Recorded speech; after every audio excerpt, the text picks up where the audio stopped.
तो इसलिए भगवान ने अर्जुन को ललकारा भी, कठोर वचन भी कहे। ये युद्ध से विमुख हो जाना ये वीरों के लिए उचित गुण नहीं है। पुरुष होते हुए भी नपुंसक ही कहा जाएगा जो अपने अंदर उस परमात्मा के तत्व को पहचान नहीं पाता। मैं पितामह भीष्म पर और द्रोणाचार्य पर कैसे अस्त्र उठाऊंगा? मेरे तीर इनको प्रणाम करेंगे, इनकी छाती को भेद नहीं सकेंगे।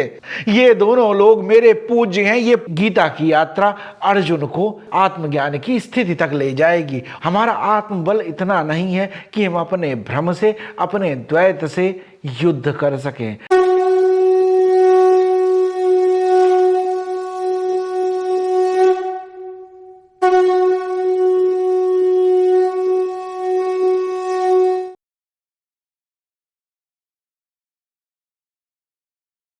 धर्मो रक्षते रक्षिता। नमस्कार दोस्तों, आप सभी लोगों का बहुत बहुत स्वागत है धर्म क्षेत्र के इस प्रोग्राम में। भगवान कृष्ण की स्तुति के साथ इस एपिसोड की शुरुआत करते हैं। ओम सच्चिदानंद रूपाय विश्वोत्पत्त्यादि हेतवे तापत्रय विनाशाय श्री कृष्णाय वयं नमः। अब तक हमने जो चर्चा की है उसमें भगवान कृष्ण ने अर्जुन से बोलना शुरू किया, लेकिन जब बोला भगवान ने तो बहुत कठोर वचन भी कहे और ललकारा भी अर्जुन को। अर्जुन की स्थिति ऐसी हो गई थी कि अर्जुन बोलने में भी सक्षम नहीं रह गया था, वो बोलना भी नहीं चाहता था। तो इसलिए भगवान ने अर्जुन को ललकारा भी, कठोर वचन भी कहे। भगवान ने यहां तक कह दिया, क्लैब्यम मास्म गमाह पार्था, ये जो नपुंसकता तुम्हारे अंदर आ गई है इसको निकाल के बाहर फेंको। ये तुम्हारा धर्म नहीं है, ये तुम्हारा स्वभाव ही नहीं है। वीरों को ये शोभा नहीं देता। तुम जैसे शूरवीर को अपने कर्तव्य का पालन करना चाहिए, अपने धर्म से पलायन नहीं करना चाहिए। अर्जुन जैसे वीर पुरुष को क्लैब्यम कह दिया। जैसे कोई संगीतज्ञ जब वीणा बजाना शुरू करता है तो उसके तार सही करता है, थोड़े टाइट करता है, ढीले होते हैं उनको और कसता है थोड़ा, तो उसको कहते हैं खेचत तार मरोड़त खूंटी। गुरु जो होता है, गुरु का स्वभाव होता है कि चेक करेगा, टेस्ट करेगा, उनको जरूरत भर टेंशन रहनी चाहिए, न तो बहुत ज़्यादा ढीले होने चाहिए न बहुत ज़्यादा टाइट होने चाहिए। जब वो सही स्थिति में आ जाएंगे तभी उससे सुर निकल पाएगा। अर्जुन के साथ भी भगवान कृष्ण उसको ललकार भी रहे हैं और साथ साथ ये भी देख रहे हैं कि कहीं ऐसा न हो कि अर्जुन का मनोबल ही टूट जाए। भगवान कृष्ण ने अर्जुन जैसे वीर पुरुष को क्लैब्यम कह दिया, जो उसके लिए सबसे निकृष्ट बात हो सकती थी। क्लैब्यम इसलिए भी कहा कि ये पलायनवाद, ये युद्ध से विमुख हो जाना ये वीरों के लिए उचित गुण नहीं है। लेकिन क्लैब्यम के थोड़े सूक्ष्म अर्थ भी हैं। जो भी व्यक्ति स्वयं को न समझ पा रहा हो, जो आत्मदर्शन से वंचित रह गया हो, जो आत्मा और परमात्मा में भेद न कर पाया हो, उसे भी क्लैब्यम कहा गया है। एक बार राजा जनक की सभा में विदुषी गार्गी और महर्षि याज्ञवल्क्य के बीच में शास्त्रार्थ हो रहा था। तब विदुषी गार्गी ने इसके विषय में कहा था, नपुंसक पुमान गेयो यो न वेत्ति हृदि स्थितम् पुरुषं स्वप्रकाशं तम आनंदात्मा न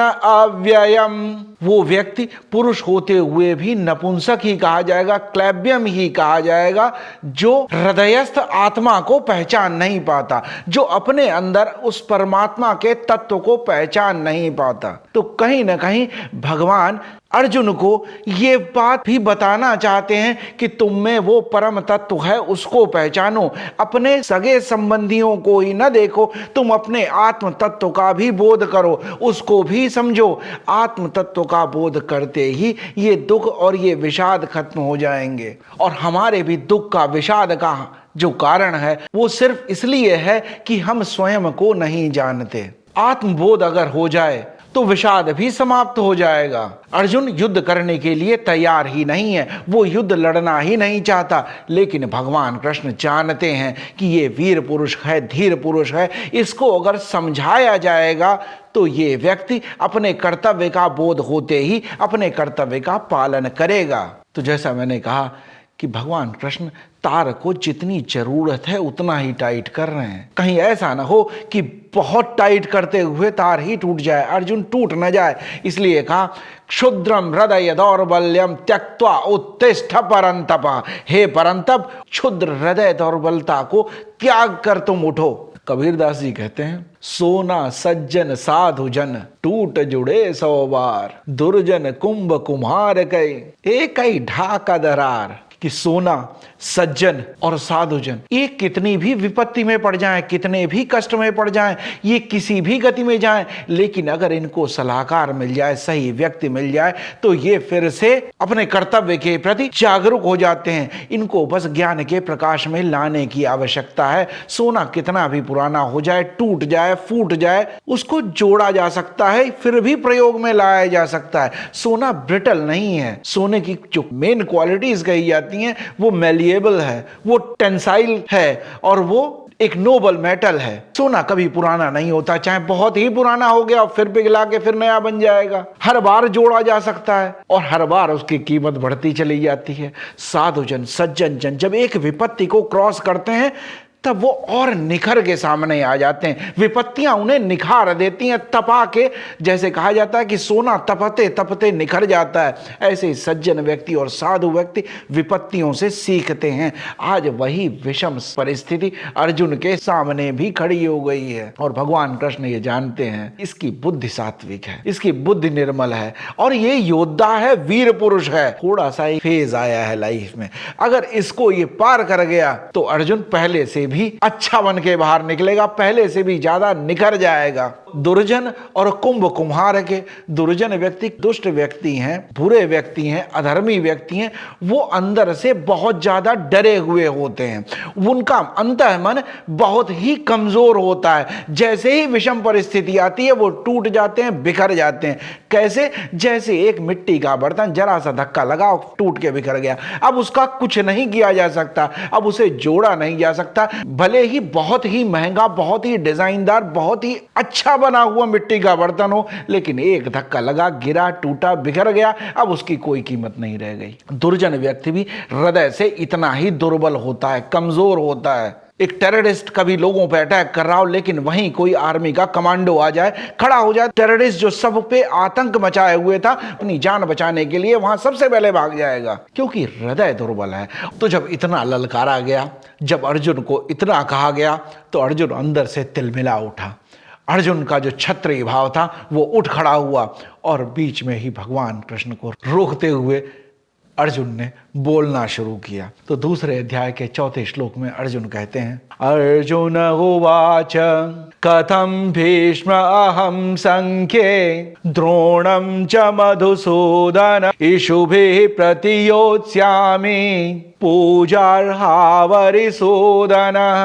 अर्जुन घूम फिर के वही बात कह रहा है कि हे कृष्ण, ये मेरी कायरता नहीं है, ये मेरी दयालुता है, ये मेरी करुणा है, ये मेरा प्रेम है, ये मेरी श्रद्धा है अपने पितामह के प्रति, अपने गुरु के प्रति। मैं कैसे ऐसा कर सकता हूं? अच्छाई भी कई बार मन में अहंकार उत्पन्न कर देती है। यहां भी अहंकार का तत्व अर्जुन में दिखाई पड़ता है कि मैं ऐसा कैसे कर सकता हूं, मैं तो ऐसा नहीं हूं, मैं तो अपने गुरु का सम्मान करता हूं, अपने पितामह का सम्मान करता हूं, अपने बड़ों का सम्मान करता हूं, और ऐसा मैंने धर्मशास्त्रों में सीखा है, ऐसा मैंने अपने गुरु से सीखा है। मैं ऐसा कैसे कर सकता हूं? ये करना जरूरी है या नहीं, ये कार्य की गति क्या है, इससे ज्यादा इंपॉर्टेंट ये है यहां पर मैं ऐसा कैसे कर सकता हूं।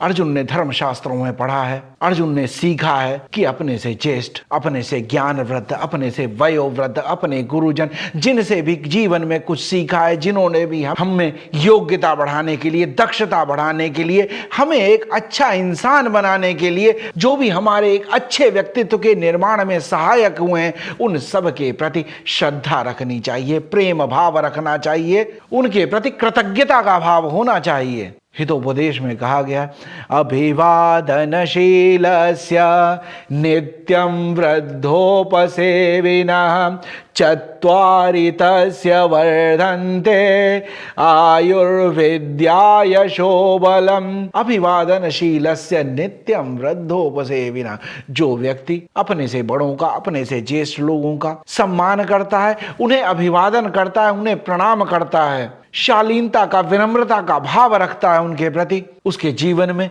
इन 4 चीजों में हमेशा वृद्धि होती है।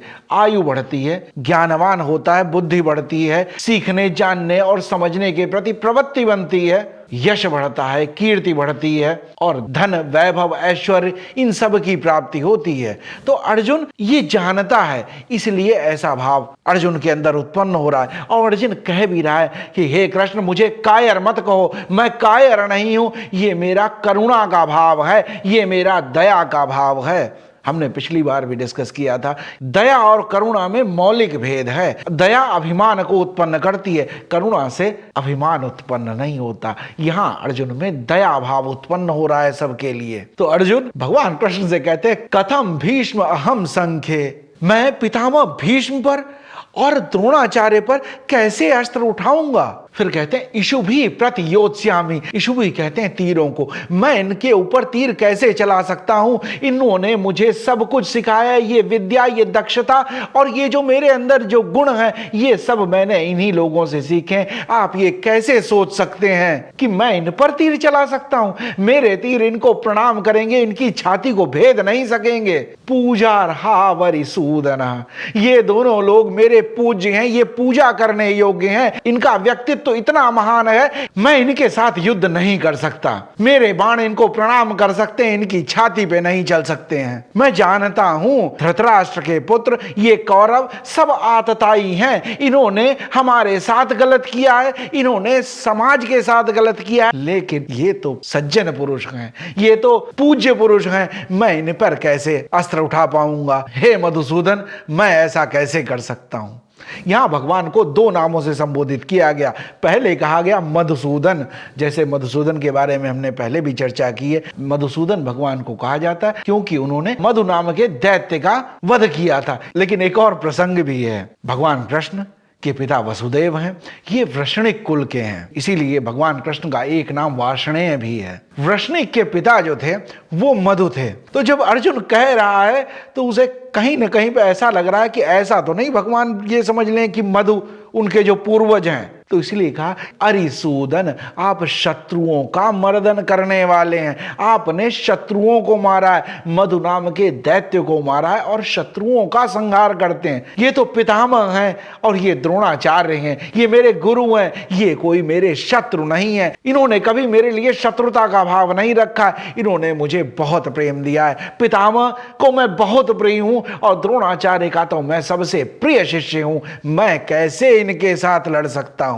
धर्मशास्त्रों में तो कहा गया है, अवधेन वधः प्रोक्तो यद्गुरुस्त्वमिति प्रभु, अपने गुरु से, अपने से श्रेष्ठ व्यक्ति से और जिससे भी हमने जीवन में कुछ ज्ञान पाया, अपने से ज्येष्ठ और श्रेष्ठ लोगों के प्रति अगर अपमानजनक बात भी कही जाए तो वो भी उनका वध करने जैसी हो जाती है। तो अर्जुन अपने पूर्वाग्रह जो हैं, जो उसका पूर्व संचित स्मृतियां हैं, जो उसने पूर्व में सीखा है, जो धर्मशास्त्रों से जाना है, उसके परिप्रेक्ष्य में जब देखता है अर्जुन तो ये सब सत्य लगता है, सही लगता है। लेकिन धर्मशास्त्र में यह भी कहा गया है कि जब गुरु अधर्म का साथ देने लगे, अनैतिकता का साथ देने लगे, दंभी हो जाएं, अभिमानी हो जाएं, गलत मार्ग पे चल सकें, तब उनका विरोध करना भी न्याय संगत है। जैसा हमने पहले भी डिस्कस किया था, द्रोणाचार्य इस कथा के द्वैत हैं। द्वैत का मतलब है 2 अलग अलग, मैं अलग हूं, परमात्मा अलग है।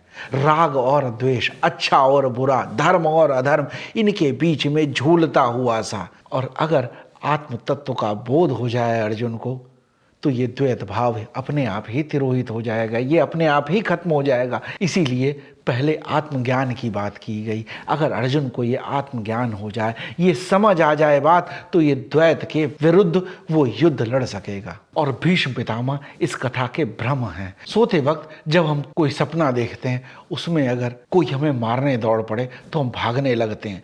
कई बार सपने में हम इतना खो जाते हैं कि पसीना छूट जाता, डर के मारे चीख निकल जाती है, और जब नींद से उठते हैं तब लगता है अरे ये तो कुछ था ही नहीं, ऐसा तो कहीं हो ही नहीं रहा था। यही भ्रम की स्थिति होती है। अर्जुन में भी यही भ्रम उत्पन्न हो गया, ये मेरे हैं, ये मेरे सगे संबंधी हैं, ये मेरे गुरु हैं, ये पितामह हैं, ये भाई हैं। ये भ्रम हो जाता है कि ये सब मेरे हैं, मेरे अपने हैं। आत्मा इन्हीं को पूज्य मानकर पूजा करने को तैयार हो जाती है, इनके प्रति समर्पित हो जाती है। इसीलिए अर्जुन कह भी रहा है, पूजा रहा वरि सूदना, ये तो पूजन करने योग्य हैं, ये तो सब मेरे पूज्य हैं। ये संबंधों का भ्रम उत्पन्न हो गया है। अगर आत्मज्ञान का बोध हो जाए तो ये भ्रम के बादल भी तुरंत हट जाएंगे। इस आत्मज्ञान के तत्व को अर्जुन समझ जाए, इसीलिए भगवान ने क्लैब्यम कहा था। जब व्यक्ति को आत्मज्ञान का बोध हो जाता है, जब अपनी वस्तुतः स्थिति पता लग जाती है, तब व्यक्ति ये जान पाता है। इसीलिए निर्वाणाष्टकम में कहा गया है, न बंधुर न मित्रम गुरुर न एव शिष्य चिदानंद रूपम शिवोहम शिवोहम। न कोई किसी का मित्र है, न कोई किसी का बंधु है, न कोई गुरु है, न शिष्य है। चिदानंद रूपम शिवोहम शिवोहम। वो सच्चित आनंद, वो परमानंद, वो शिव मेरे अंदर ही है, और यही परम स्थिति है। और अर्जुन को कृष्ण यहाँ ले जाना चाहते हैं। ये गीता की यात्रा अर्जुन को आत्मज्ञान की स्थिति तक ले जाएगी, और हम भी इस यात्रा में चलते चलते उस आत्मज्ञान को समझने की कोशिश कर रहे हैं। जब आत्मज्ञान हो जाएगा व्यक्ति को, तब द्वैत भाव भी खत्म हो जाएगा और भ्रम भी खत्म हो जाएगा। तब अर्जुन को भीष्म और द्रोण नहीं दिखाई देंगे युद्ध के मैदान में। तब अर्जुन ये समझ पाएगा कि ये आत्मज्ञान की यात्रा है। जो ये युद्ध के मैदान में आज भीष्म पितामह और द्रोण अर्जुन के सामने खड़े हैं, सूक्ष्म तौर पे, सटल तौर पे वो हमारे अंदर भी हैं। ये हमारे अंदर का भी भ्रम और द्वैत भाव है। हमारा आत्मबल इतना नहीं है कि हम अपने भ्रम से, अपने द्वैत से युद्ध कर सकें। तो अर्जुन की स्थिति और हमारी स्थिति कोई अलग अलग नहीं है। ये हर बार मैं एम्फेसाइज कर रहा हूं कि अपने को अर्जुन से अलग रख कर न देखें। हमारी यात्रा अर्जुन के साथ ही चल रही है। जो अर्जुन के साथ हो रहा है वही लगभग हमारी स्थिति है। अर्जुन कम से कम ये बात जानता है, वो कह सकता है भगवान कृष्ण से, हमारी स्थिति में हम कह भी नहीं पाते, हम ये समझ भी नहीं पाते हैं। अर्जुन की बुद्धि सात्विक है, निर्मल है। इसलिए अर्जुन में ये जो करुणा भाव उत्पन्न हुआ है, ये विकार नहीं है। ये सात्विक बुद्धि, सात्विक व्यक्ति का, सतोगुण का ये प्रभाव ही है। लेकिन अर्जुन क्षत्रिय है जो रजोगुण संपन्न है, और जिस रजोगुण के कारण ये अच्छाई जो है वो अभिमान में और जिद में और हठ में परिवर्तित भी हो जाती है। अर्जुन ने भगवान कृष्ण को मधुसूदन कहकर संबोधित किया है। जैसा कि मैं हमेशा कहता हूँ, यहाँ नामों का सिलेक्शन बहुत ही प्रिसाइज वे में किया गया। बहुत सारगर्भित हैं ये नाम, इनमें बहुत कुछ छुपा हुआ है। भगवान कृष्ण को मधुसूदन कहकर संबोधित किया गया है। मधु का एक अर्थ होता है मीठा, मधुर, जो प्रिय लगे, जो मन को रुचिकर लगे, उसको खत्म करने वाले, उसका मर्दन करने वाले हे मधुसूदन। जो क्षणिक सुख जो मिलते हैं, जो शाश्वत नहीं है, जो हमें थोड़ी देर के लिए मिले हैं, थोड़ी देर के लिए मन को मधुर लगने वाले, ऐसे सब विकारों को, ऐसी सभी कामनाओं को, इनको खत्म करने वाला, जो शाश्वत की तरफ ले जाए, जो लॉन्ग टर्म बेनिफिट्स की तरफ ले जाए, वो है मधुसूदन। जैसे मन का जो भाव है वो है त्वरित आनंद का, तुरंत आनंद मिले, इंस्टेंट। मन चाहता है फास्ट फूड, कौन इतनी देर खाना बनाएगा, एक बर्गर खा लेते हैं। मन में ही विचार आते हैं, दोनों विचार मन में ही चलते हैं। एक मन में विचार आया कि डेली एक्सरसाइज करनी चाहिए, हमें सुबह सुबह उठ के जॉगिंग करनी चाहिए, हेल्दी डाइट खानी चाहिए, मन में विचार आ रहा है। लेकिन जैसे ही एक चॉकलेट सामने आई या एक आइसक्रीम सामने आई, यही मन कहता खा लेते हैं, मजा आएगा। बुद्धि थोड़ी कमजोर पड़ गई यहाँ पे, और मन ने फिर से कन्विंस कर लिया बुद्धि को कि इसको खा लेते हैं, क्योंकि मन तुरंत आनंद चाहता है। चॉकलेट खाई, आइसक्रीम खाई तो तुरंत आनंद आया, मन प्रसन्न हुआ। मन तुरंत पाने वाली चीजों की तरफ आकृष्ट होता है, ये इसका स्वाभाविक आकर्षण है, क्योंकि इससे तुरंत लाभ मिल जाएगा और इसका नुकसान जो होगा वो लॉन्ग टर्म में होगा। मन लॉन्ग टर्म की तरफ नहीं देख रहा है, लेकिन एक्सरसाइज करने का, रनिंग करने का, जॉगिंग करने का बहुत बेनिफिट है, लेकिन तुरंत नहीं है। एक दिन आप जॉगिंग करके आए, सोचा आप फिट हो जाएंगे, एक दिन हेल्दी डाइट ली तो ऐसा लगे आप पूरे फिट हो गए, ऐसा नहीं होगा। इसके लॉन्ग टर्म में इफेक्ट्स आएंगे, शॉर्ट टर्म में ये आनंद नहीं देगा, मन को रुचिकर भी नहीं लगेगा, मन इससे आनंदित नहीं होगा। इसलिए मन बार बार कन्विंस करता है कि त्वरित आनंद को लिया जाए और जो लॉन्ग टर्म बेनिफिट्स हैं उनको छोड़ दिया जाए। लेकिन इसके उलट जो त्वरित लाभ हैं, जो तुरंत मिलने वाले हैं, उनको जो सबसाइड कर दे, उनको जो मिटा दे और लॉन्ग टर्म बेनिफिट्स की तरफ देखे, उसे भी मधुसूदन कहा जाएगा। मधुसूदन नाम जो है वो एक तरीके से अर्जुन को ये संकेत भी दे रहा है, जो शॉर्ट टर्म में ये मोह उत्पन्न हुआ है, इस मोह के कारण जो करुणा उत्पन्न हुई है और इस करुणा के कारण जो कायरता उत्पन्न हुई है, इसको छोड़ना होगा। लेकिन अर्जुन का मन अभी विचलित है, अशांत है, इसलिए वो लॉन्ग टर्म बेनिफिट्स नहीं देख रहा। कहता तो है मधुसूदन, लेकिन मधुसूदन को समझ नहीं रहा है। अर्जुन अपने स्वभाव से विचलित हो रहा है, इसीलिए दुखी हो रहा है।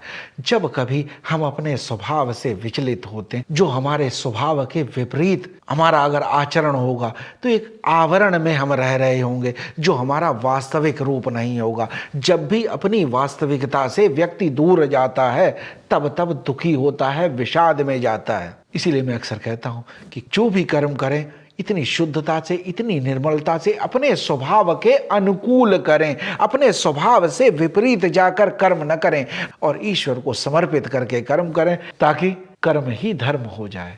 धर्म के लिए कुछ विशेष करने की जरूरत नहीं है, अपने आचरण में उतारने की ही जरूरत है। अर्जुन ने एक बार फिर से बोलना शुरू कर दिया है, तो देखेंगे आगे कि अर्जुन के पास अभी भी कुछ तर्क रह गए हैं भगवान को कन्विंस करने के लिए, और भगवान फिर क्या कहना शुरू करेंगे, और इससे इंपॉर्टेंट है कब कहना शुरू करेंगे। आज भी अगर कोई प्रसंग अच्छा लगा हो, कोई बात अच्छी लगी हो, तो जरूर इस वीडियो को शेयर करें अपने मित्रों के साथ, अपने परिवारजनों के साथ, अपने स्वजनों के साथ। वीडियो को लाइक भी करें, चैनल को सब्सक्राइब भी करें और नोटिफिकेशन बेल आइकन भी प्रेस कर दें, ताकि जब भी मैं हर शुक्रवार को एक नया वीडियो लोड करूं तो आप तक इसकी सूचना पहुंच जाए। आप अपने कमेंट्स भी दीजिए, आपके कमेंट्स हम सबके लिए सहायक होंगे अपनी इस गीता की यात्रा को इसी तरह निरंतर आगे बढ़ाने के लिए। ईश्वर की कृपा हम सब पर यूं ही बनी रहे और हम अपनी इस गीता की यात्रा में यूं ही आगे बढ़ते रहें। जय श्री राम।